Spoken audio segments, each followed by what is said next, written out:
কিন্তু কখনো আমার দৌলতদিয়াতে যাওয়া হয়নি শুটিংয়ের সুবাদে, কাজের সুবাদে। একটা জায়গায় গিয়ে আসলে সেই গল্পটা মিলে যায় যে ওরা সবাই ওই পল্লীর অধিবাসী। জীবনে যতই আধার থাকুক তারপরও হাসা যায়।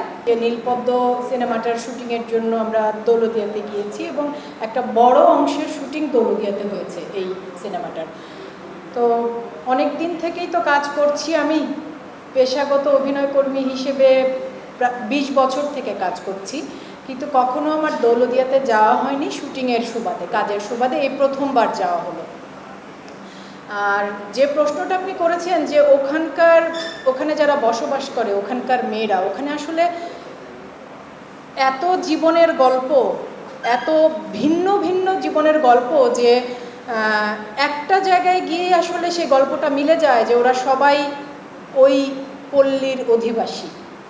এছাড়া বাকি পূর্বের গল্পগুলো ভীষণ আলাদা আলাদা, এক একটা জীবনের এক এক কাহিনী। তো নীলপদ্মর পরিচালক তৌফিক এলাহি তিনি একটা দীর্ঘ সময় এই পেশাজীবী মানুষের উপর গবেষণা করেছেন এবং তিনি আসলে চেষ্টা করেছেন যে এত চরিত্র তো একটা সিনেমার মধ্য দিয়ে আনা সম্ভব না, একটা চরিত্রের মধ্য দিয়ে তিনি আসলে একটা চরিত্রকে ওদের প্রতিনিধি করে ওদের গল্প বলার চেষ্টা করেছেন, ওদের জীবনের একটু একটু অংশ নিয়ে। এবং আমার মনে হয়েছিল যে যেহেতু নীলপদ্ম এর আগে আমাদের ঢাকায় যে আন্তর্জাতিক চলচ্চিত্র উৎসব অনুষ্ঠিত হয়েছে সেই উৎসবে অংশগ্রহণ করেছিল, তখন আপনাদের সাথে একবার কথা হয়েছিল। তখন আমি বলেছিলাম যে অনেক জায়গায় গিয়েছি আমি, দেশের বাইরে, আমাদের দেশের প্রত্যন্ত অঞ্চলে অনেক জায়গায় শুটিংয়ের কাজে গিয়েছি, কিন্তু যে কটা দিন আমরা ওখানে শুটিং করেছি সেই কটা দিন ওখানকার মেয়েরা আমাকে এবং আমাদের পুরো টিমকে কাজে যে পরিমাণ সহযোগিতা করেছে, যেই ভালোবাসাপূর্ণ আন্তরিকতাপূর্ণ আচরণ আমাদের প্রতি দেখিয়েছে, সেটা আসলে মনে রাখার মতো। সব মশার বিরুদ্ধে সুরক্ষা দিতে এলো বসুন্ধরা এক্সট্রিম অ্যারোসল, মশার বিরুদ্ধে এক্সট্রিম সুরক্ষা। এবং আমার মনে হয়েছিল যে ওদের জীবনটা তো একরকম রাষ্ট্রীয়, সামাজিক বা পারিবারিক দৃষ্টিকোণ থেকে দেখলে একেবারে অন্ধকারে ঢেকে থাকা জীবন। তো ওই জীবনের মধ্যেও যে ওরা হাসছে, আনন্দ করছে, গল্প করছে, বাঁচছে, সেটা আমার কাছে মনে হয়েছিল যে একটা শিক্ষণীয় ব্যাপার, খুব গভীর শিক্ষা, যে জীবনে যতই আধার থাকুক তারপরও হাসা যায়, তারপরও বাঁচা যায়। আমার সাথে শেয়ার করেনি, কারণ আমরা যে কটা দিন শুটিং করেছি ওই সময়টা না ওরা আসলে এসে গল্প করতো, ছবি তুলতো, বা ওরা ভীষণভাবে আমাদের কন্টেন্টগুলো দেখে, মানে ইউটিউবে, বিশেষ করে ইউটিউবে আমাদের ধারাবাহিক নাটক, আমাদের সিনেমা, সেসব দেখে এবং সেগুলো নিয়ে আলোচনা করেছে।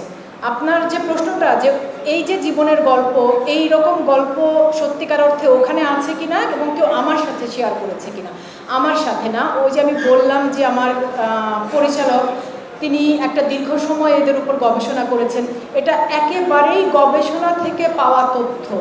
যেমন এই মেয়েটি আসলে পুরো গল্পটা তো একটু, যেহেতু আমরা ওটিটিতে রিলিজ হচ্ছে, পুরো গল্পটা বলতে চাই না, কিন্তু আমি বলতে চাইছি যে এখানে যেভাবে মানে নীলপদ্মের নীলাকে যেভাবে দেখানো হয়েছে, তার জীবনের অতীত, তার জীবনের বর্তমান এবং সে যা স্বপ্ন দেখত, তার যা চাওয়া, সেটা মূলত আক্ষরিক অর্থে দৌলতদিয়ার মেয়েদের জীবনের অংশ থেকে নেয়া, ওদের জীবনের নির্যাস। আর নীলপদ্ম, আপনারা অনেকেই নীলপদ্ম সম্পর্কে আপনাদের ধারণা আছে, যেহেতু আন্তর্জাতিক চলচ্চিত্র উৎসবে এটার প্রদর্শনী হয়েছে এবং সত্যি বলতে আমি ভীষণ ভালো দর্শক প্রতিক্রিয়া পেয়েছি সে সময়। ভীষণ রকম আপনাদের ভালোবাসা, চরিত্রটির প্রতি ভালো লাগা, সিনেমাটির প্রতি ভালো লাগা আপনারা জানিয়েছেন। তবে এখন যেটা বলবো, ওই যে আবারও একই কথা, যে আইস্ক্রিনে ওটিটি প্ল্যাটফর্মে আছে, মানে সারা দেশের দর্শক বা দেশের বাইরে বাংলা ভাষাভাষী দর্শক যে যেখানে আছেন দেখতে পাবেন, এবং আমার বিশ্বাস এই কাজটিও আপনাদের ভালো লাগবে। আসলে একজন অভিনয়কর্মী হিসেবে আমি যখন কোনো কাজের সাথে যুক্ত হই, এইটুকুই আমার এখন চাওয়া থাকে যে যে চরিত্রে আমাকে ভাবা হচ্ছে সেই চরিত্রটা আমার ভালো লেগেছে কিনা, বা যে গল্প নিয়ে আসতে যাচ্ছি সেই গল্পটা আমার ভালো লেগেছে কিনা। তো যেই চরিত্রে, যেই গল্পে আসলে আমি আপনাদের সামনে আসি, সেগুলো আমার ভীষণ ভালো লাগা বলেই এগুলোর সাথে যুক্ত হই এবং আপনাদের সামনে আসি। তো সেই ভালো লাগাটুকু যদি আপনাদেরকেও স্পর্শ করতে পারে, সেই ভালো লাগাটুকু যদি আপনাদের পর্যন্ত পৌঁছায়, তাহলে আসলে অভিনয়কর্মী হিসেবে আমার কাজ, আমার চেষ্টা সার্থক হবে।